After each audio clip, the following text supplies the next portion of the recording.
কেমন হতো যদি জুলাই পরবর্তী বাংলাদেশটা হতো চাঁদাবাজি মুক্ত একটি দেশ, আর সেই চাঁদাবাজি মুক্ত নতুন বাংলাদেশ গড়তে আমরা প্রত্যেকেই হতাম পাহারাদার।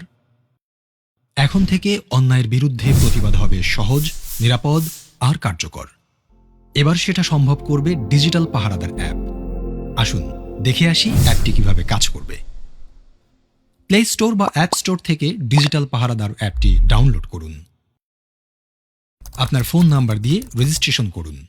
6 সংখ্যার গোপন পিনটি সেট করুন। কোন ধরনের অভিযোগ দিতে চান তা সিলেক্ট করুন।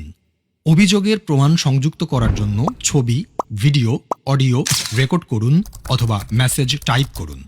অভিযোগটি পূর্বে রেকর্ড করা থাকলে ছবি, ভিডিও, অডিও আপলোড করুন।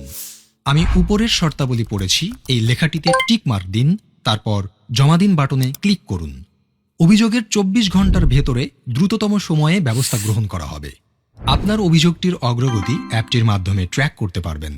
অভিযোগটির সর্বশেষ তথ্য আপনাকে SMS এর মাধ্যমে জানানো হবে। চাঁদাবাজি এর পাশাপাশি দুর্নীতি, ঘুষ, মাদক, সন্ত্রাস, বুলিং বা ইফটিজিং ও অপহরণ সংক্রান্ত অভিযোগ দিতেও অ্যাপটি ব্যবহার করতে পারবেন। অভিযোগকারীর নিরাপত্তা নিশ্চিত করার জন্য পরিচয় গোপন রাখা হবে। নিরাপদ বাংলাদেশ গড়ার লক্ষ্যে আমরা প্রত্যেকে এক একজন দায়িত্বশীল পাহারাদার। অন্যায় অপরাধের অভিশাপ দূর করার লক্ষ্যে আপনার এবারের ভোটটি হোক দাঁড়িপাল্লার লক্ষ্যে। চলো একসাথে গড়ি নিরাপদ, চাঁদাবাজি মুক্ত নতুন বাংলাদেশ।